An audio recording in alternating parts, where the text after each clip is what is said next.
Hello everyone, welcome to my channel Skyline Academy. ये जो है मैथ का सेट 2 है। सेट 2 का ऑब्जेक्टिव्स करवा रहे हैं। तो वीडियो की शुरुआत करते हैं, चलते हैं पहला क्वेश्चन की ओर। पहला क्वेश्चन है कि 120 को अभाज्य गुणनखंड के गुणनफलों के रूप में लिखा जा सकता है। तो अगर 120 का अभाज्य गुणनखंड करते हैं तो ये 2 से जाएगा 60 बार में, फिर 2 से जाएगा 30 बार में, फिर ऐसा 2 से जाएगा 15 बार में, फिर 2 से नहीं जाएगा 3 से जाएगा 5 बार में। 120 का भाज्य गुणनखंड किए तो ये आया 2 इंटू 2 इंटू 2 इंटू 3 इंटू 5। ये जो भी ऑप्शन में है वो ऑप्शन मैच हो जाएगा।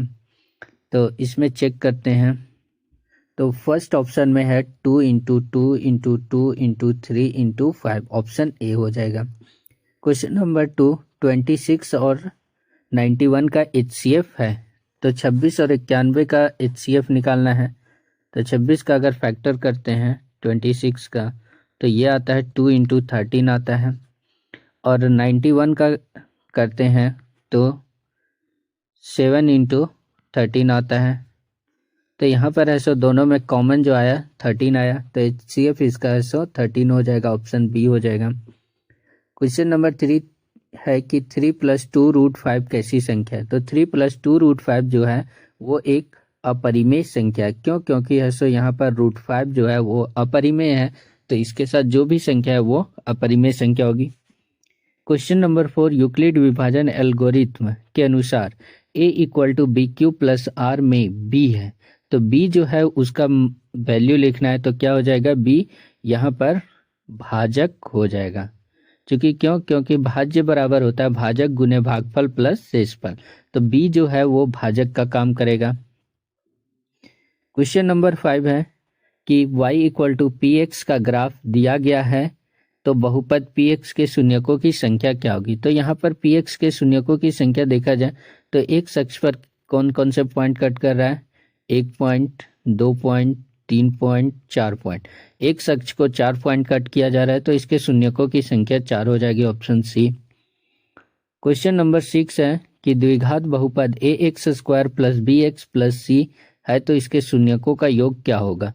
तो इसके शून्यकों का योग यानी कि अल्फा प्लस बीटा बराबर होता है -b/a होता है, तो ये हो जाएगा -b/a, जो भी ऑप्शन में है, ऑप्शन सी यहाँ पर देखने को मिल रहा है -b/a। क्वेश्चन नंबर 7, किसी द्विघात बहुपद के शून्यकों की संख्या अधिकतम होती है। तो द्विघात बहुपद के जो शून्यकों की संख्या जो होती है वो 2 होती है। क्यों? क्योंकि द्विघात बहुपद है, और द्विघात बहुपद है तो इसके अधिकतम शून्यकों की संख्या 2 है। जो भी जितने घात का बहुपद रहेगा वो उतने ही शून्यकों की संख्या को रखेगा। क्वेश्चन नंबर 8 है, रैखिक समीकरण युग्म a1x + b1y + c1 = 0 और a2x + b2y + c2 = 0 है, तो a1/a2 = b1/b2 is not equal to c1/c2 हो, तो निम्न में से कौन सही कथन है। तो अगर इस तरह का कंडीशन आ गया तो ये जो है उसका है सो कोई हल नहीं होगा, ऑप्शन सी हो जाएगा इसका। क्वेश्चन नंबर 9 है, समीकरण x + 2y = 3 और 2x + 2y = 6 के हल होंगे। तो इसका हल निकालना है, तो यहाँ पर क्या होगा कि इसी कंडीशन को रखते हैं, a1/a2 = b1/b2 = c1/c2 कंडीशन को रखते हैं। तो पहला समीकरण में a1 देखा जाए 1 और दूसरा समीकरण में a2 देखा जाए तो 2 है। इसको बराबर करते हैं पहला समीकरण से 2 और दूसरा समीकरण से 2, और फिर इसको इक्वल करते हैं 3/6। क्या ये सभी बराबर आते हैं? तो यहाँ पर ये देखने को मिलेगा कि 1/2 जो है इज नॉट इक्वल टू 1/1 आता है, यानी कि इसका जो है वो क्या हो जाएगा, इसका एक हल होगा, एक अद्वितीय हल होगा, ऑप्शन सी हो जाएगा। क्वेश्चन नंबर 10, समीकरण निकाय x + 2y = 3 और 5x + ky = 15 के अनगिनत हल होने के लिए k का मान है। यहाँ पर अनगिनत हल होने के लिए क्या कंडीशन होना चाहिए कि a1/a2 equal to b1/b2 equal to c1/c2। तो इसमें सो सारे वैल्यू को रखते हैं तो 1/5 है इक्वल टू 2/k हो जाएगा इक्वल टू 3/15। यहाँ से दोनों को दो कोई भी उठा के अगर इन दोनों को उठा के चलते हैं और इससे हल निकालते हैं तो k इक्वल टू जो है वो है 10 आ जाएगा। ऑप्शन बी हो जाएगा। क्वेश्चन नंबर 11, निम्न में से कौन द्विघात समीकरण नहीं है। इसमें बताना है कि कौन सा द्विघात समीकरण नहीं है। तो अगर एक एक ऑप्शन को चेक करते हैं तो पहला जो है वो द्विघात समीकरण है, दूसरा भी द्विघात समीकरण ये भी है, ए ऑप्शन भी है, बी भी है, सी अगर ऑप्शन को देखते हैं तो ये भी द्विघात समीकरण का रूप है, लेकिन डी जो है उसको हल करने के बाद द्विघात समीकरण नहीं होगा, तो इसका ऑप्शन है डी हो जाएगा।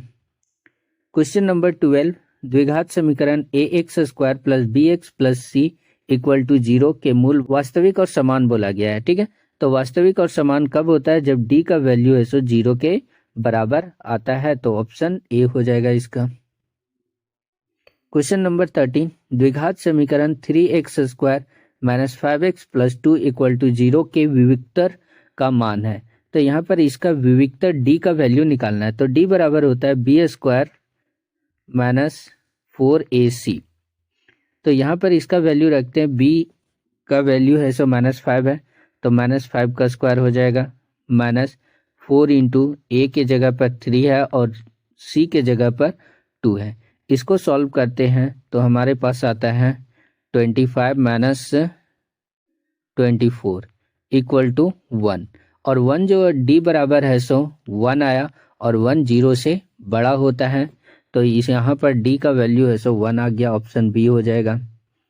क्वेश्चन नंबर 14, निम्न में से कौन द्विघात सूत्र है। द्विघात सूत्र के बारे में बताना है, तो द्विघात सूत्र होता है -b plus -√d divide by 2a, यानी कि ऑप्शन ए यहाँ पर देखने को मिल रहा है सही ऑप्शन। क्वेश्चन नंबर 15 है, कह रहा है कि 3 1 -1 -3 के लिए क्रमशः प्रथम पद और सार्वंतर लिखें। तो प्रथम पद देखने आराम से पता चल रहा है कि जो प्रथम पद है वो 3 है, सार्वंतर d निकालते हैं तो d क्या होता है कि दूसरा पद माइनस पहला पद, तो 1 में से 3 को माइनस करेंगे तो ये -2 आएगा, तो a इक्वल टू 3 और d इक्वल टू -2, जो भी ऑप्शन में है उसको टिक कर लेंगे, तो इसका ऑप्शन है बी मैच कर रहा है, तो ऑप्शन बी हो जाएगा। क्वेश्चन नंबर 16 कह रहा है कि AP -3 -1/2 2 डॉट डॉट डॉट 11वां पद है। यहाँ पर 11वां पद बोला गया है, यानी कि an का वैल्यू निकालने के लिए बोला है। an 11वां पद, an बराबर होता है a plus n-1 into D होता है। ठीक है, 11वां यानी कि a11 पूछा गया, तो पहला पद यहाँ पर -3 है, प्लस n का वैल्यू 11 है, 11 में से 1 को घटाएंगे 10 हो जाएगा, और d अगर निकालते हैं तो यहाँ पर है दूसरा पद में पहला पद को माइनस करते हैं, तो हमारे पास जो वैल्यू है यहाँ पर माइनस कर लेते हैं, दिया हुआ है -1/2 और -3।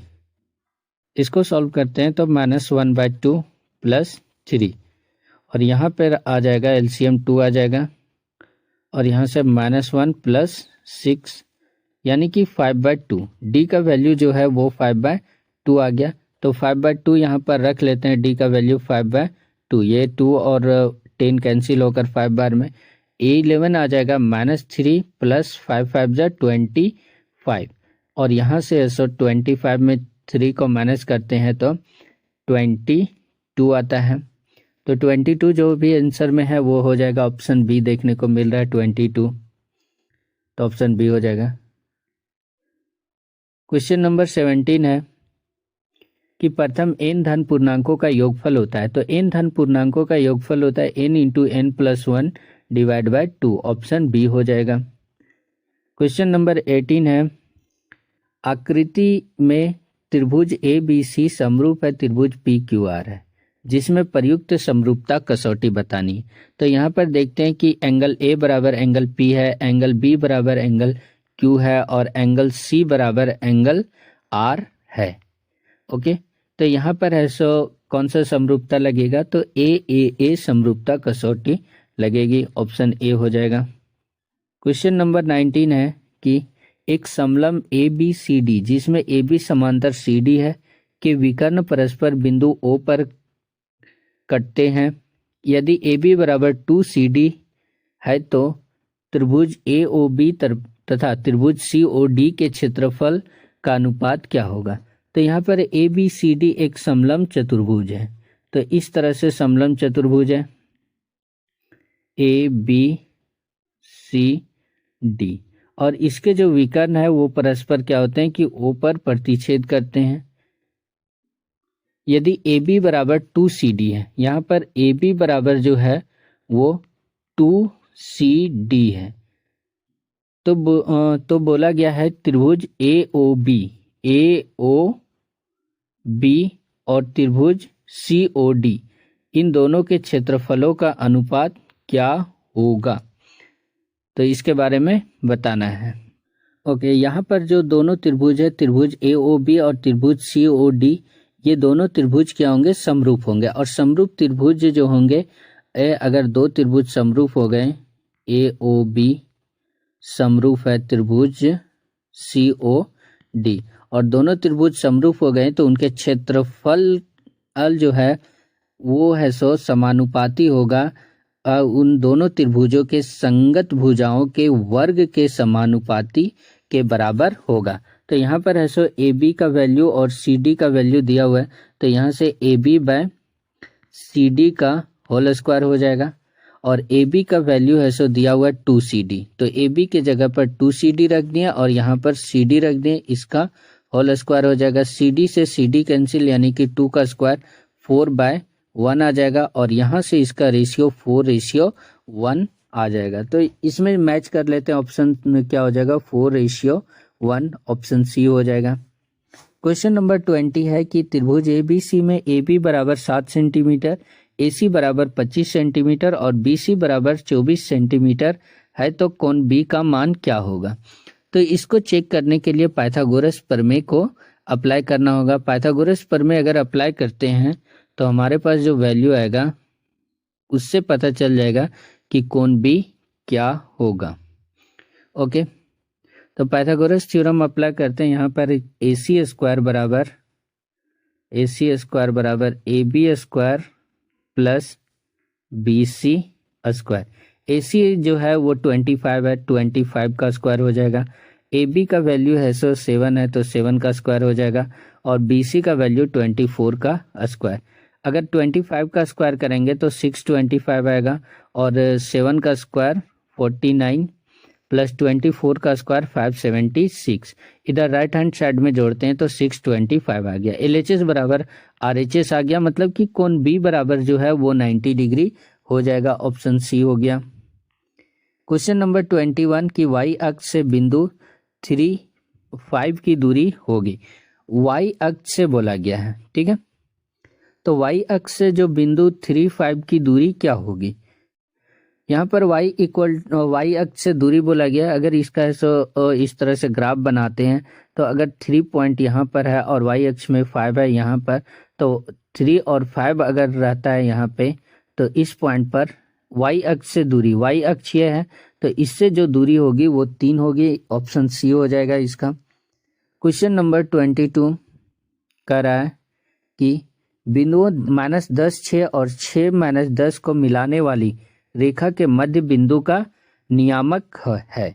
तो मध्य बिंदु का अगर नियामक निकालना है PXY मध्य बिंदु का, तो इसके लिए क्या होता है कि इसमें जो x1 और x2 दोनों को ऐड कर देते हैं, -10 + 6 / 2 कर देते हैं, और अगर y का वैल्यू निकालना है तो y1 और y2 को ऐड कर देते हैं, यानी कि 6 + -10 / 2 से डिवाइड कर देते हैं। अब इन दोनों को हल करते हैं तो यहाँ पर आएगा -10 और 6 को ऐड करते हैं तो -4/2 आएगा, और इसको हल करते हैं 6 + -10 यानी कि -4/2 आएगा, और यहाँ से ये 2 बार में कैंसिल होगा। इसका जो वैल्यू आएगा -2 और -2।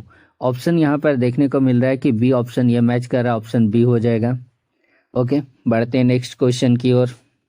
क्वेश्चन नंबर 23 कह रहा है कि tan 30 degree divide by 1 - tan square 30 degree. अगर tan 30 डिग्री का वैल्यू देखा जाए तो वो ये वैल्यू आता है 1/√3। ओके, और 1 - 1/√3 का स्क्वायर हो जाएगा। अगर इसको सॉल्व करते हैं तो 1/√3 ऊपर में रहेगा, नीचे में सॉल्व हो जाएगा कि 1 - 1/3 होगा। ओके, 1 - 1/3। फिर फर्दर इसको अगर सॉल्व करते हैं तो यहाँ से जो वैल्यू आएगा 1/√3 ऊपर में रहेगा, नीचे में है सो 3 - 1/3 हो जाएगा, और यहाँ से फिर अगर सॉल्व करते हैं तो 1/√3 आएगा डिवाइड बाय 2/3 आएगा। इसको फर्दर आगे की ओर ले जाते हैं तो फिर है सो यहाँ से जो वैल्यू है वो 1/√3 इंटू 3/2, और यहाँ से √3 और 3 कैंसिल होकर √3 आ जाएगा, यानी कि इसका वैल्यू आ जाएगा √3/2। और √3/2 जो है किसका वैल्यू होता है, तो ऑप्शन के साथ मैच करवा लेते हैं। √3/2 जो वैल्यू आता है वो sin 60 डिग्री का वैल्यू आता है, ऑप्शन बी हो जाएगा। Question number 24 cosec 31 degree -sec 59 degree. तो cosec 31 डिग्री और -sec 59 डिग्री है, इसका वैल्यू 0 आएगा, ऑप्शन बी हो जाएगा। ठीक है, क्वेश्चन नंबर 25, यदि sin a = 3/5 है, sin a यहाँ पर कोई भी एक ऐसा राइट एंगल ट्रायंगल है ABC, इस तरह से ले लिए, तो sin a का वैल्यू दिया हुआ है 3/5, तो sin थीटा बराबर होता है लंब बटे कर्ण। तो यहाँ से अगर लंब देखा जाए तो BC लंब हो जाएगा जिसका वैल्यू 3 है, और AC 5 हो जाएगा। ओके, तो यहाँ पर पाइथागोरस थ्योरम लगा कर है सो AB का वैल्यू निकालेंगे, तो AB बराबर जो होगा √5 का स्क्वायर -3 का स्क्वायर होगा, और यहाँ से 5 का स्क्वायर करेंगे 25 - 9, इसका वैल्यू √16 आ जाएगा, और √16 का वैल्यू 4 आएगा, यानी कि AB का वैल्यू है सो यहाँ हमारे पास 4 आ गया। अब यहाँ पर किसका वैल्यू पूछा, cos A। cos A बराबर होता है आधार बटे कर्ण, तो आधार का वैल्यू 4 आया और कर्ण का वैल्यू 5, तो 4/5 है, सो जो भी ऑप्शन में है ऑप्शन बी यहाँ पर मैच कर रहा है, ऑप्शन बी हो जाएगा। ओके, क्वेश्चन नंबर 26 कह रहा है कि धरती पर एक मीनार ऊर्ध्वाधर खड़ी है। धरती पर एक मीनार ऊर्ध्वाधर खड़ी है, यहाँ पर A B। धरती के एक बिंदु जो मीनार के पाद बिंदु से 15 मीटर दूर है, यानी कि धरती पर कोई बिंदु है, यहाँ से ये C बिंदु है जो मीनार से है सो 15 मीटर की दूरी पर है। मीनार के शिखर का उन्नयन कोण 60 डिग्री है। मीनार के शिखर का उन्नयन कोण देखा जाए तो यहाँ पर एंगल C 60 डिग्री है। तो मीनार की ऊंचाई ज्ञात कीजिए। तो यहाँ पर अगर ये एंगल C 60 डिग्री है तो इसके सामने वाली भुजा है सो लंब हो जाएगी, और लंब और ये नीचे वाली भुजा आधार हो जाएगी। तो इसमें जो रिलेशन आता है tan थीटा का आता है, तो tan 60 डिग्री इक्वल टू लंब बटे आधार, यानी कि AB/BC हो जाएगा, और tan 60 डिग्री का वैल्यू होता है √3 इक्वल टू AB/BC का वैल्यू 15 है। अगर इसको क्रॉस मल्टीप्लीकेशन करेंगे तो AB इक्वल टू 15 √3 आ जाएगा। तो ऑप्शन 15 √3 देखते हैं तो ऑप्शन बी मैच कर रहा है, ऑप्शन बी हो जाएगा। क्वेश्चन नंबर 27 की त्रिभुज ABC में जिसका कोण 20 समकोण है, AB बराबर 3√3 है। यहाँ पर देखते हैं कि ABC एक इस तरह से त्रिभुज है जिसमें से B कोण समकोण है, और AB का वैल्यू दिया हुआ है 3√3 सेंटीमीटर, और AC का वैल्यू दिया हुआ है 6 सेंटीमीटर। तो एंगल BAC यहाँ पर इसका एंगल का वैल्यू निकालना है। ठीक है, BAC का वैल्यू निकालना है, तो कैसे निकालेंगे, तो इसको निकालने के लिए ये होगा कि अगर देखा जाए तो ए बी जो है वो है सो आधार हो जाएगा और ए सी कर्ण हो जाएगा। तो आधार और कर्ण में रिलेशन आता है कॉस थीटा का। कॉस थीटा इक्वल टू आधार यानी कि 3√3 और है सो डिवाइड बाय ए सी 6। 3 से ये कैंसिल होगा 2 यानी कि √3/2 आ जाएगा। तो कॉस से सो √3/2 किसका वैल्यू होता है? तो कॉस 30 डिग्री इक्वल टू है सो √3/2 होता है। तो यहाँ से है so cos theta equal to cos 30 degree हो गया, तो थीटा इक्वल टू जो होगा वो 30 डिग्री हो जाएगा। तो ऑप्शन चेक कर लेते हैं 30 डिग्री कौन सा है। ऑप्शन यहाँ पे 27 का 30 डिग्री ऑप्शन ए। ठीक है। क्वेश्चन नंबर 28, किसी वृत्त की स्पर्श रेखा उसे कितने बिंदुओं पर प्रतिच्छेद करती है? स्पर्श रेखा सिर्फ और सिर्फ एक बिंदु पर प्रतिच्छेद करती है, ऑप्शन ए हो जाएगा। क्वेश्चन नंबर 29 कह रहा है कि 5 सेंटीमीटर त्रिज्या वाले एक वृत्त के बिंदु P पर स्पर्श रेखा PQ केंद्र O से जाने वाली एक रेखा से बिंदु Q पर इस प्रकार मिलती है कि OQ बराबर 12 सेंटीमीटर PQ की लंबाई है। ठीक है। ये यहाँ पर दिया हुआ है कि 5 सेंटीमीटर वृत्त है, एक 5 सेंटीमीटर त्रिज्या का एक वृत्त है और उस एक वृत्त के बिंदु P पर स्पर्श रेखा PQ, एक जो बिंदु है यहाँ से स्पर्श रेखा खींची गई है, तो इसका जो वैल्यू है PQ है। केंद्र O से जाने वाली एक रेखा से बिंदु Q पर इस प्रकार मिलती है, केंद्र से जाने वाली Q पर इस प्रकार मिलती है कि OQ इक्वल टू 12 सेंटीमीटर हो जाएगा और त्रिज्या 5 सेंटीमीटर होगी। तो PQ की लंबाई क्या होगी? तो यहाँ पर भी पाइथागोरस प्रमेय लगाएंगे। पाइथागोरस प्रमेय जो होगा यहाँ पर PQ बराबर हो जाएगा कि यहाँ पर 12 का स्क्वायर माइनस 5 का स्क्वायर करेंगे, तो 12 का स्क्वायर जो है वो 144 माइनस 5 का स्क्वायर 25। तो 144 में से 25 को माइनस करेंगे तो ये आ जाएगा 119। ओके। तो रूट अंडर 119 जो भी ऑप्शन में है वो ऑप्शन मैच कर जाएगा, तो इसका ऑप्शन है सो डी हो जाएगा। ओके। क्वेश्चन नंबर 30 है, ओ केंद्र वाले वृत्त में PT तथा TQ वृत्त की दो स्पर्श रेखाएं इस प्रकार है कि एंगल POQ बराबर 80 डिग्री, तो एंगल PTQ बराबर होगा। तो यहाँ पर अगर एक O केंद्र वाला इस तरह से वृत्त है जिसमें से PT और तथा TQ वृत्त की दो स्पर्श रेखाएं PT और TQ, इसको P मान लेते हैं, इसको T और इसको Q, दो स्पर्श रेखाएं होगी। दो स्पर्श रेखाएं इस प्रकार है कि एंगल POQ यानी कि केंद्र पर जो एंगल है वो 80 डिग्री है, तो एंगल PTQ का वैल्यू निकालना है यहाँ पर। तो इसमें क्या करते हैं कि 180 में से 80 को माइनस कर देते हैं तो एंगल का वैल्यू निकल जाएगा, यानी कि ऐसो इसका आ जाएगा 100 डिग्री। ऑप्शन है सो डी हो जाएगा 100 degree. Okay. Question number 31, 60 degree केंद्रीय कोण और 14 सेंटीमीटर त्रिज्या वाले त्रिज्यखंड का क्षेत्रफल निकालना है। त्रिज्यखंड का जो क्षेत्रफल होता है θ/360 डिग्री πr² होता है। तो थीटा का वैल्यू यहाँ पर है सो दिया हुआ 60 डिग्री, तो 60 डिग्री डिवाइड बाय 360 डिग्री और पाई का वैल्यू 22/7 हो जाएगा और आर का वैल्यू 14 हो जाएगा। 14 इंटू 14, यहाँ पर 14 इंटू 14, इसको सॉल्व करेंगे। 7 से 2 बार में कैंसिल और 0 0 कैंसिल, 6 से 36 6 बार में कैंसिल, 2 से 3 बार में कैंसिल और इसको मल्टीप्लाई करेंगे 22 और 14 को, तो हमारे पास जो वैल्यू आएगा वो 308 डिवाइड बाय 3 हो जाएगा। तो 308 डिवाइड बाय 3 सेंटीमीटर स्क्वायर जो भी है इसका आंसर वो हो जाएगा। ऑप्शन के साथ मैच करवाते हैं, तो यहाँ पर ऑप्शन है, ऑप्शन डी देखने को मिल रहा है 308 डिवाइड बाय 3 सेंटीमीटर स्क्वायर, यहाँ पर सेंटीमीटर स्क्वायर हो जाएगा। ओके, तो ऑप्शन है सो डी हो जाएगा इसका। क्वेश्चन नंबर 32, यदि एक वृत्त का परिमाप और क्षेत्रफल संख्यात्मक रूप से बराबर है तो उस वृत्त की त्रिज्या है।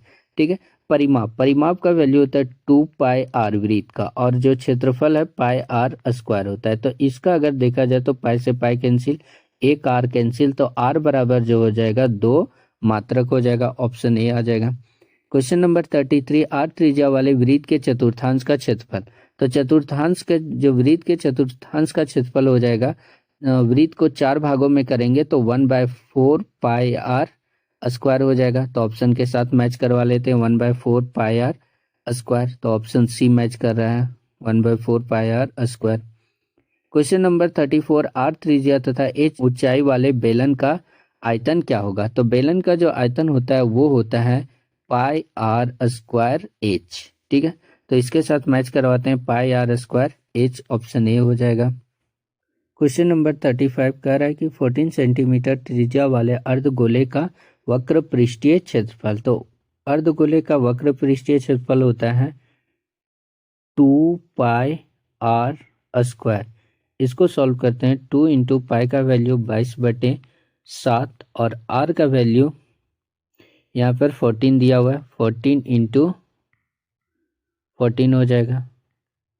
फिर इसको 7 से कैंसिल करते हैं 2 बार में, और इसको मल्टीप्लाई करते हैं, सभी को मल्टीप्लाई करते हैं, तो हमारे पास जो वैल्यू आएगा वो आएगा, इसका वैल्यू आएगा 1232 सेंटीमीटर स्क्वायर। ठीक है, ऑप्शन के साथ मैच करवाते हैं तो इसका ऑप्शन सी हो जाएगा। क्वेश्चन नंबर 36, यदि किसी घनाभ की लंबाई l, चौड़ाई b तथा ऊंचाई h हो तो घनाभ का आयतन क्या होगा। तो घनाभ का जो आयतन होता है वो l into B into H होता है। तो इसका ऑप्शन ए हो जाएगा। क्वेश्चन नंबर 37, यहाँ पर दिया हुआ है कि x 3 4 5 का माध्य 5 हो तो x का मान होगा। तो माध्य निकालने के लिए इसका सिंपल सा होता है कि x + 3 + 4 + 5, इसको डिवाइड करेंगे 4 से, और ये माध्य बराबर कितना दिया हुआ, 5 दिया हुआ, तो 5 रख लेंगे। अब फिर इसको सॉल्व करते हैं तो हमारे पास जो वैल्यू आएगा वो कुछ इस प्रकार आएगा, x + 3 और 4 7 और 7 5 12 बराबर 5 × 4, क्रॉस मल्टीप्लिकेशन होगा। तो यहाँ से x बराबर 5 × 20 - 12, 20 में से 12 को घटाएंगे तो जो वैल्यू आएगा वो 8 आएगा। तो x का वैल्यू 108 आ जाएगा। तो ऑप्शन के साथ मैच करवाते हैं, 8 हो गया। ठीक है, क्वेश्चन नंबर 38 कह रहा है कि वर्ग अंतराल के उच्च सीमा एवं संचयी बारंबारता के बीच खींचे गए आलेख को कहते हैं। उच्च सीमा और संचयी बारंबारता के बीच जो आलेख होगा वो से अधिक प्रकार का त्वरण होगा। ओके, ऑप्शन बी हो जाएगा। क्वेश्चन नंबर 39, घटना ई की प्रायिकता प्लस घटना ई नहीं की प्रायिकता होगी। अगर है सो P E plus P E नहीं की प्रायिकता जो होती है इसका वैल्यू 1 आता है। तो इसका ऑप्शन बी हो जाएगा। क्वेश्चन नंबर 40, एक साथ 2 सिक्कों को उछालने पर कम से कम एक हेड आने की प्रायिकता। तो एक हेड आने की, अगर 2 सिक्कों को उछाला जाता है तो 2 सिक्कों को उछालने से हमें क्या क्या प्राप्त होता है।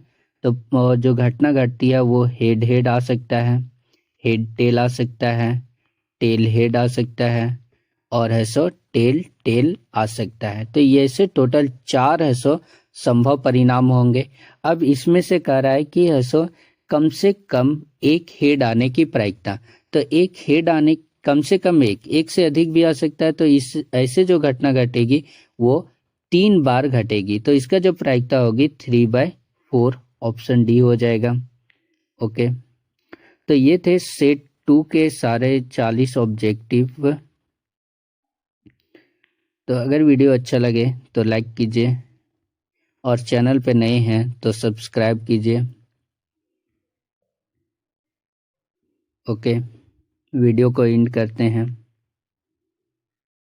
Thank you.